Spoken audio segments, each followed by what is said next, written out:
Think about it from the perspective of the people making that independent content. Why would you want Kamala Harris on? She is going to stump speech you. If you get Donald Trump on, Theo Von talked about doing coke with him.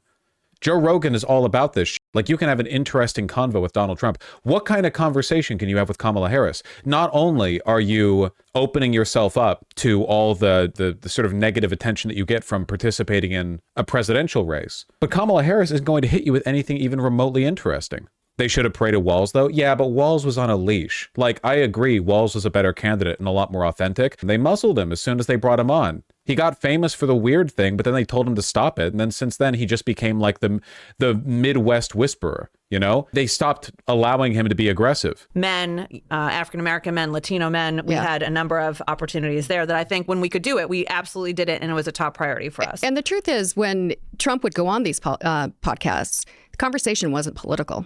You know, and we saw that, and, you know, we did lots of outreach to many of the same podcasts that he went on. Ultimately, you know, as we said, with everything in this campaign, we had to pick and choose because of the limitations on time. But I do also want to... You had time.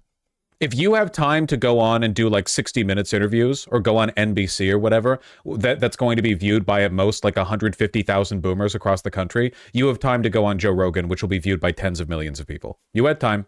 Kamala Harris is not 80 years old like Donald Trump. She's young enough. She's spry. They can find time. Say that Tim Walz was a huge podcaster and was on podcasts all the time.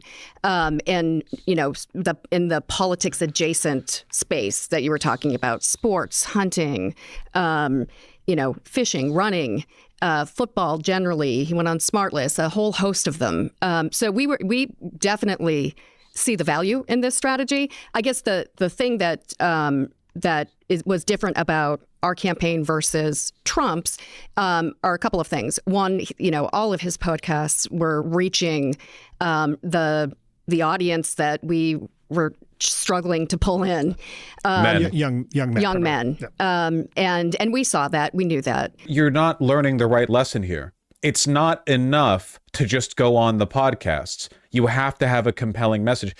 Tim Walz can go on whatever sports podcasts he wants, and then the young men who watch them or listen to them will go, oh, that he's like a nice guy, but I'm going with Trump. Like, maybe they don't dislike Tim Walz. Maybe they hear him and go, oh, he's pretty cool. He seems like a nice VP. Too bad, though, because I'm voting for Trump. Like, you can come across as nice or relatable or whatever, but unless you're capturing them with the compelling narrative, yeah, then you don't have anything. All you've done is like waste time and money.